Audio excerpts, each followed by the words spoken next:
So in today's video, I thought I would show you how you can use scraps and end cuts from your projects that you normally would maybe cast aside or potentially even throw away, how you could use that material to make some jewelry out of.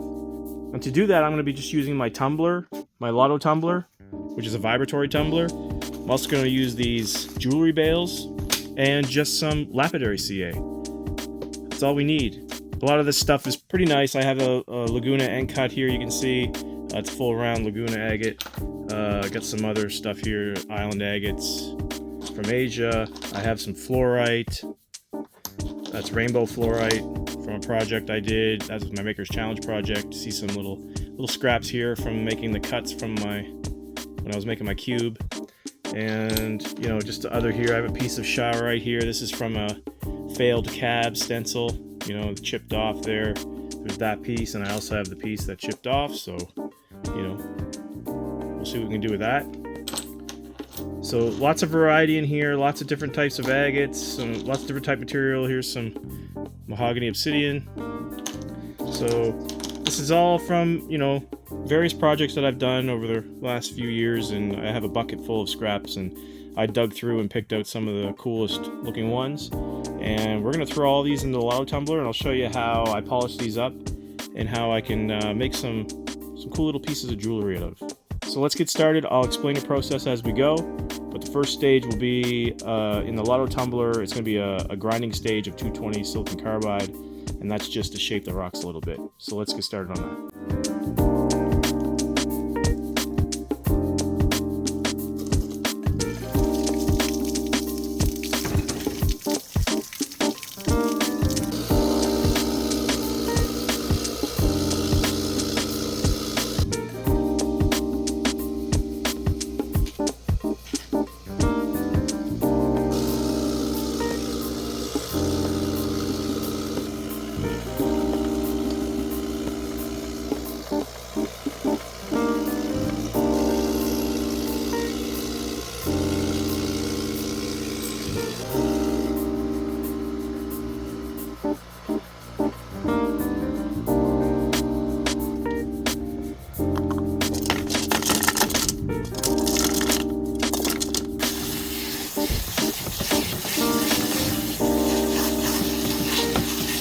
So these rocks are out of stage 1, and they're all pretty much shaped up how I'd like them.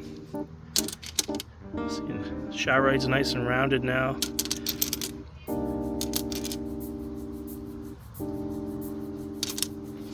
There's that nice Laguna.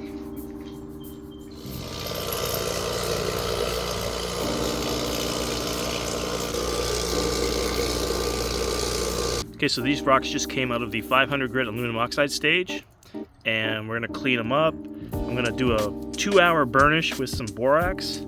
So it's just basically cleaning these up, getting the grit off, the extra grit off in the pits and things like that. And then I'll do a 1200 grit aluminum oxide for 2 days. And then after that, we'll do a polish. So let's get these cleaned up, do the borax, and then we'll put them in to the 1200 grit stage.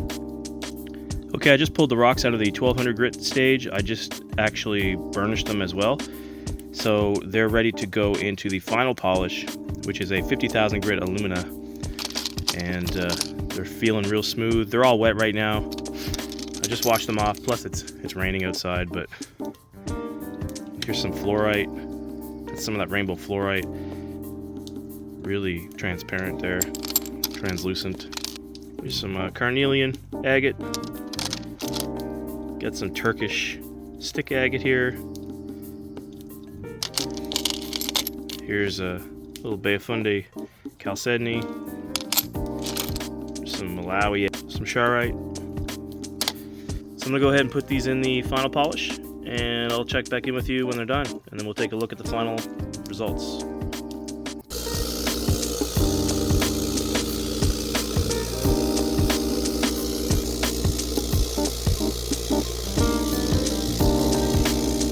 Okay, so all the rocks are finished in the Lotto tumbler, and these are the final results. I've separated them into types here. So here we have, these are island agates from Asia. We have one Laguna agate slab here, which turned out Very nice.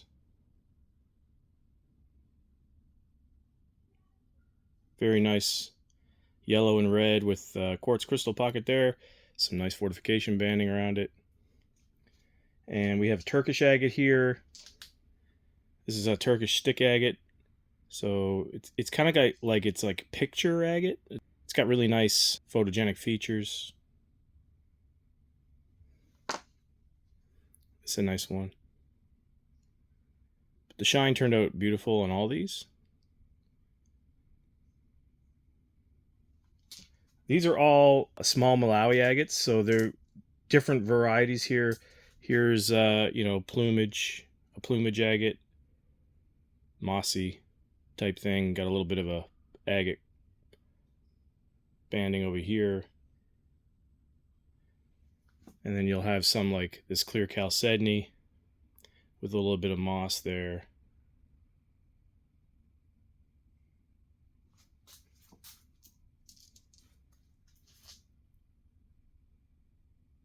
Some chalcedony with a little bit of different color. A little bit of yellow and carnelian in that one.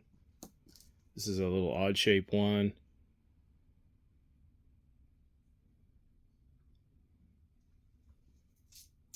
And then we have just some offcuts of some moss agate, some green moss agate. So just some tiny offcuts of those. This is a Bay of Fundy agate. Cut a real nice thin sliver off that. It's a Bay of Fundy shadow agate. That's the end cut off it. Mostly chalcedony.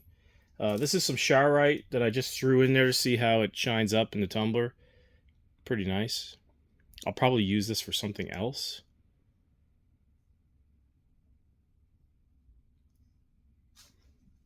So all kinds of little shards of that. And then we have the fluorite. Now, I put the fluorite in kind of as a space filler. It's really soft, so it took a beating in there. You can see it doesn't have the best shine on it. It's got okay shine. But I'll probably save these, and if I have like some labradorite, something softer that I'm going to polish, I'll throw it back in to the Lotto tumbler with that stuff, because I think the agates that I ran it with, just a little too hard, beat it up too much.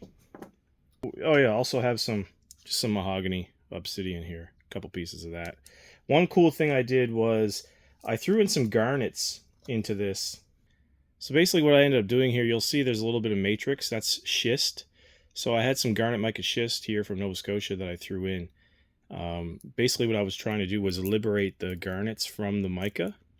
You can see here there's a cluster of garnets here together that didn't liberate fully, but I can clean that up with, you know, a scribe or something. Get rid of that schist. It's in the middle there. But some of them got rid of most of it there. I'll probably use these for faceting or something. They're perfect faceting size. They're more of the black burgundy color garnets, but you know, pretty cool to maybe facet some garnets from Nova Scotia. And here's what they look like before I put them in the tumbler.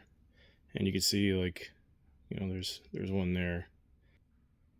So not only will it liberate the crystal out of the mica schist, it'll polish it up too. So that turns into this. So now basically what I'll do is I'll look through all of these tumble rocks, and I'll take a look at, you know, which ones are the best candidates to make freeform pendants out of, just by putting a little bail on the ends here. And some of them will work, some of them won't. Some of them are a little too thick, like, you know, the Turkish egg is probably a little too thick. We're just gonna look through these, see which ones are gonna work, and then we'll just start fastening some bails. I'm gonna go ahead and do that, and I'll show you what I come up with at the end here.